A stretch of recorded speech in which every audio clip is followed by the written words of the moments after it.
Good morning, everybody, and welcome to this week's weekly wrap. Mirko, how are you, my friend? How are you going? Very good, Luke. And you? I'm going very well, mate. I'm going very well. It's Friday morning. It's 9:40. This is a bit early for you and I, but we've got a busy day ahead. I think you've got a full book, and I've got a full book. It's the run into Christmas. It just feels like it's getting Yeah, just a touch I'm busier, eh? I'm almost scared to look at my diary these days. But yeah, I know that going into Christmas is going to be game on, so it's all good. Absolutely, mate. Absolutely, absolutely. And how are you coping being back now? You've been back for a week and a half. Jet lag's under control. Jet lag's under control. Everything's back to normal. We're all good. We're It's like I never left. Yeah, as they say, mate, what holiday? After about a week, you kind of sit there and you go, well, where's that barista that was making me a coffee every morning? Yeah, so Nah. There's none of that. There's none of that. There's no thongs. There's no t-shirts. It's all business as no, usual. absolutely, absolutely. Now, mate, maybe there's been a lot going on this week in the markets. We've had inflation numbers. We've had a bit of dissension in the United States in terms of that. We had President Trump meeting uh, President Xi in China in terms of the great trade debate. So we've had that. We've seen Nvidia hit $5 trillion as market capitalization, which is just nuts. Mate, a lot going on. How about you give us an update? Where are we going with the markets? Well, let's hope that today's weekly wrap is a 12 out of 10, as President Trump has described his meeting with Xi Jinping. I thought that was fantastic. It's all in the way you sell it, isn't it? That it is. That it is. Look, That it is. market wise, it's sort of very different outcomes to Australia than what we've seen in the US. In truth, in the US, it's been a relatively green week in that respect. So the Nasdaq's up about 1.6, the S&P's up 0.47. Was an interesting note last night on the Nasdaq. It was actually off 1.5%.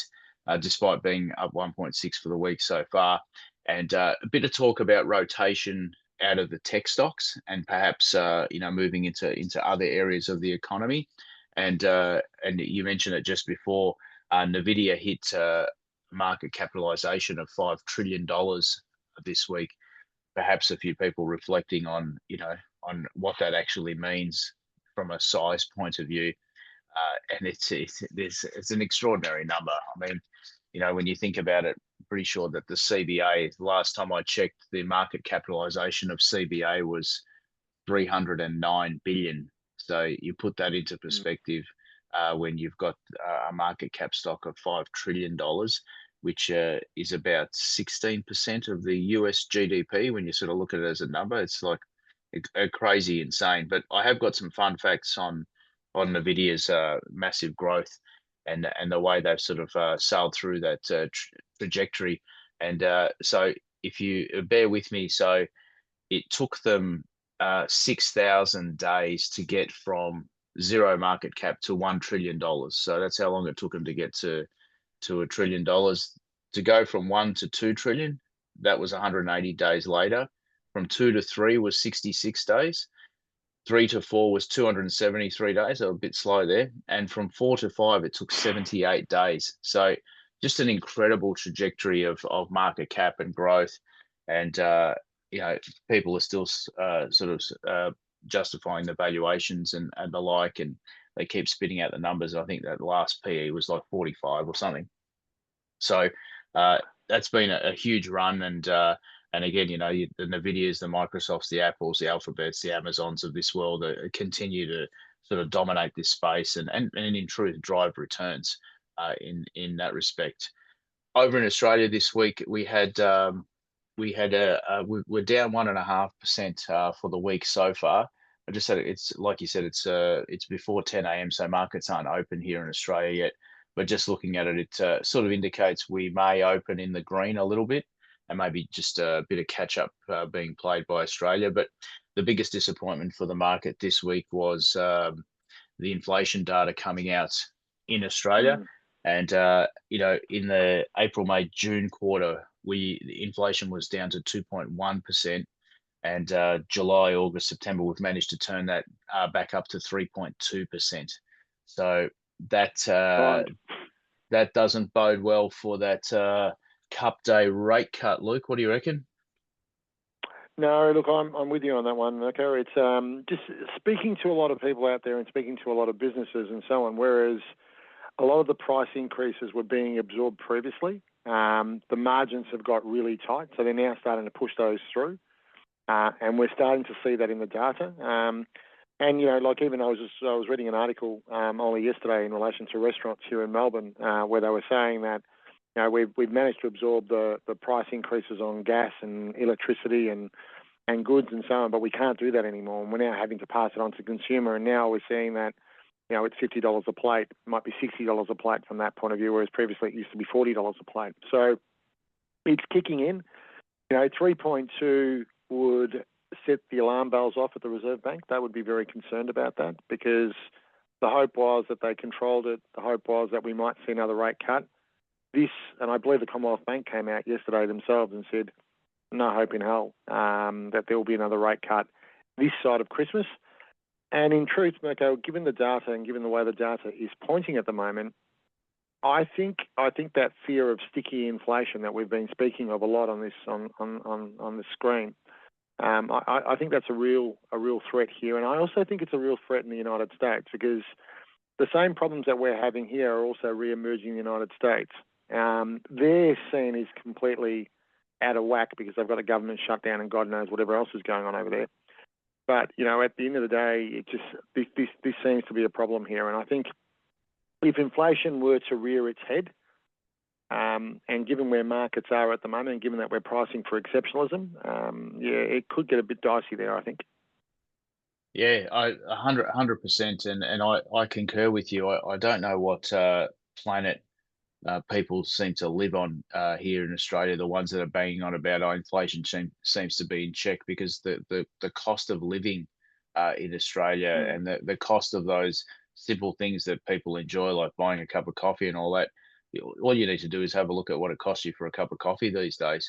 Electricity's been the big the big issue in the most recent time. So looking at electricity alone, the price of power went up 9% in the last 3 months. So that brings the annual rise in electricity to 23%. And yet we still can't have an adult conversation about how we're going to resolve that problem. I would have thought that's sort of a fundamental, when you start talking about shelter and the like, electricity seems to form a big part of our lives. Yet we can't seem to get that right. So as far as rate cuts are concerned, there was a glimmer of hope a month ago that we may get a Cup Day rate cut, maybe even another one come the December meeting. I'm pretty sure that's out the window now. In fact, depending on how wide red you are from an economic point of view, there's a couple of pundits saying that do not just assume that the next move in rates will be down, regardless of when it happens. It may in fact go the other way. So, and I think that our yield curves are starting to see that as well. In the US, on the other hand, when it comes to rate, the rates and the like, they actually lowered their rate this week. So they actually lowered their rates. They run in a band so they lowered by 25 basis points. So they're now in a range of 3.75 to 4% in the US. What I find interesting is that because of the US government shutdown, there actually isn't any meaningful data, right? So labor data, jobs data, inflation data, you're not really being produced. And at the end of the day, the person behind the screen on their spreadsheet probably not that inspired to produce any data when they're not getting paid when it's all said and done. Yet they've gone and moved rates there. But the 30-year mortgages in the US have actually gone up, right? So that's always a good sign as to where the market actually believes rates may end up in the US. So there's a fair bit to digest there from a central bank, from our point of view, a reserve bank point of view. And the message is very clear that we don't have inflation under check, and we certainly don't know how things are going to play out. And despite Donald Trump's 12 out of 10 meeting overnight, we still don't know how things are going to play out, particularly on that tariff front.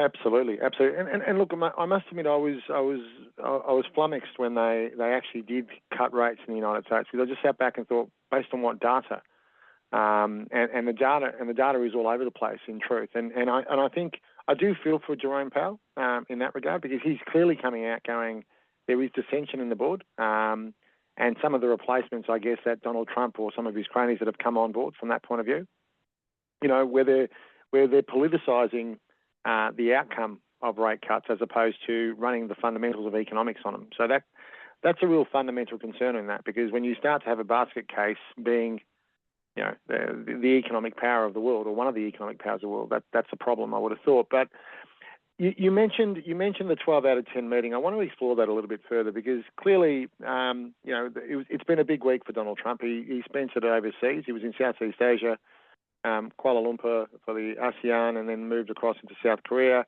and then also met with President Xi to finally have this discussion around tariffs and whatever. And if you do recall, it was only a couple of weeks ago that Trump came out bombastically and slapped another 100% on China, because he just can, because that's what happens on Truth Social. You can just do things in full caps, and the whole world apparently goes to water because of what he does. Interestingly, Trump came back and gave it a 12 out of 10 rating, claimed it to be one of the best meetings of all time from that point of view.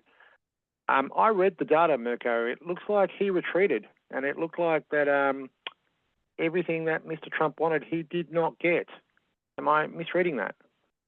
Yeah, look, I'm sure if we had President Trump on screen, he would tell us about how successful the 12 out of 10 meeting was and the like. But I'm a bit like you, Luke. When I read between the lines, it almost seems like could I use the word capitulation, and maybe taking a step back, or pulling one's head in? Is that the correct description for it? But now, look, I think we spoke about this on screen last week, and we firmly believe that China actually is sitting back saying, "I don't care."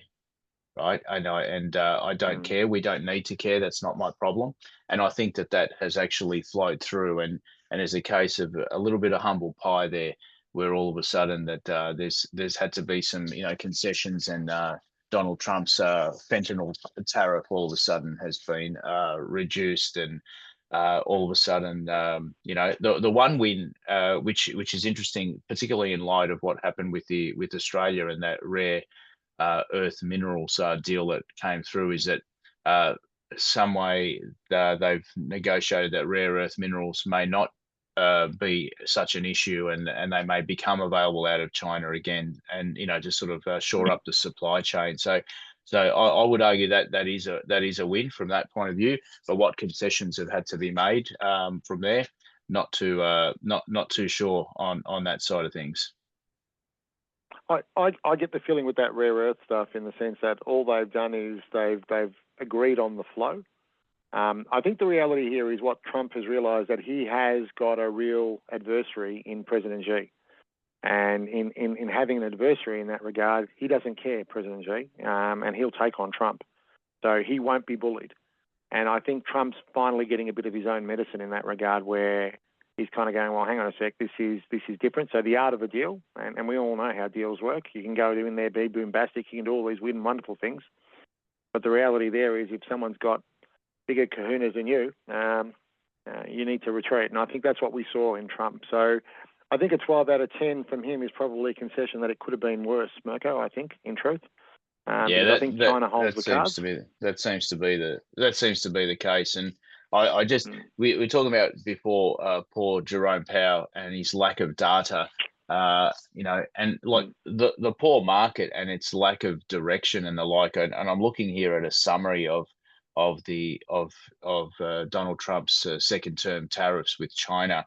And if we wind the clock back to February, which is not that long ago, we had a blanket 10% tariff, which moved again in March, moved again in April, and by the 9th of April, Trump had just lost his mind and said, we're taking this to 145%, these tariffs. And now we find ourselves with a tariff of, I think it works out with the fentanyl tariff being reduced to 47%. So if you're a person, an analyst, somebody looking for some direction as to how you can go about making some logical, informed decisions, you actually have no hope. Like you really, No, like no. we are getting decisions being made like this, depending on which way the wind is blowing, Yeah. which is pretty poor, particularly given that we're managing some of the largest economies in the world, and we can't seem to get that right. So no wonder people are sort of scratching their heads trying to work out what's going on here. Look, I think you're on point there. I think the other problem there too is I think the American consumer is finally starting to see the repercussions of the tariffs as well, Mirko. And this is the other problem. Yeah? So the American consumer is going, well, hang on a sec, all these price rises coming through because American consumers that's what they are. That's why their economy has been so great. They just consume. So the reality is, if they're bringing stuff in from overseas, and all of a sudden the importers who've been absorbing a lot of these costs and so on may have absorbed, and some of the countries that we're exporting may have absorbed some of that, they're not doing that anymore. They're passing it on. So the reality is the people that are losing the most are the US consumer. So when you start to interview US people on the ground in the middle of America, and you start to ask them about the cost of living, they're now having the same complaints of going, actually, life is not cheaper. Life is actually more expensive, and it's actually becoming more expensive. I think all the hullabaloo that in terms of Trump, this is a tax paid by foreign companies or foreign countries and whatever. From that point of view, I think that's quickly going to start to unravel. And I've noticed, and I'm not sure if you've noticed, but journalists are really scared of Donald Trump because he bullies them and he doesn't allow them to ask questions, and he tells them that they're fake news, or he tells them that they're stupid or that they're incapable or whatever from that end. But the few that do have kahunas at this moment in time are actually asking really hard questions. And what you're noticing from Trump is not a response, but dismissiveness. That's what you're noticing. That's the first sign of things starting to fall apart in that regard. So I think watch this space. I think it's going to be interesting in terms of how this plays out. But I think, some of the policy metrics that have been put in play for the United States, I think could come back to haunt them over the next 6 to 12 months, in truth. Yeah, and this is a long-term game, and I think that we haven't seen near the potential inflation that is going to happen throughout the US economy, and then I dare say in Australia as well. We can't but not feel the effects of trade around the world being stymied. Yeah, and let's not forget the overarching scenario where Australia still hasn't really been asked to pick sides. Let's hope that never happens. But if that happens, we could have some issues here too. Yeah. Yeah. No, look, in saying that, but I do, one thing I will say about Australia at the moment, I do think in this complex world that we live in at the moment, Australia sits like a bright light on the outer there from that point of view. We're not interfering with anyone. We're not causing too much ruckuses. We're trying to be the perfect cousin to everybody, if that kind of makes sense. And even politically, I think if there is a concern here in Australia at the moment, we don't have strong opposition, be it at a state level or be it at a federal level. We just don't have that at the moment. So that's not good for Australia at the moment, because I do worry sometimes about the Australian government in terms of some of the stuff that it focuses on, where it should be focusing on other things. But in saying that, it does feel like that, at least from an Australian perspective, we do have adults running these sorts of things rather than people just doing things on a whim or running their social media campaigns. Yeah, we're a little bit harder on our leaders here. I still don't think we're hard enough to ask some of the hard questions, but we don't let them get away with too much fluff. Although they do get away with a fair bit of No, fluff. absolutely, mate. Absolutely. Well, the great thing about the weekly wrap is you sit back and you reflect on the week that was, and the thing that's probably staggered me the most in the last 10 odd months, because we're now actually, today's the 31st, so happy Halloween to all our people out there, Yes. and moving to the 1st of November. So we think about that from that point of view. So we're now 11 months into the year. It just seems like one of those years where the level of craziness has just been amplified. And sure, there's been a couple of weeks there where it feels like, hey, nothing's happened this week. But in most weeks, there's been a lot of things going on behind the scenes. And even as we've seen in this week, you look at a company like Nvidia and you go, well, that's twice the size of the Australian share market. Like one company, twice the size. It's mind-boggling. And we're talking, this is a company which is dwarfing the economies of the UK, dwarfing the economies of European nations. It's just nuts. in terms of how big this thing is. You know, and you know, is it a bubble? Is it not? Who knows? And then you then look at the policy settings. You then look at the government settings. You look at geopolitics. It's just been one crazy, crazy year. A lot of fun. Yeah, a lot of Nurophens for breakfast is what it's meant. That's for sure. Absolutely, absolutely. Now, mate, what have you got planned this weekend? Anything exciting? We got Derby Day, we got Melbourne Cup. I'm imagining you've got your favourites all lined up. You got your paper rules out and choosing your horse as well. The only thing I've got lined up is some garden tools because the garden's taken a bit of a battering over the last few weeks as I haven't been able to tend to it. So a bit of work to do, and hopefully the rain holds out and we'll get some nice weather, which I think we actually have for Saturday, Sunday.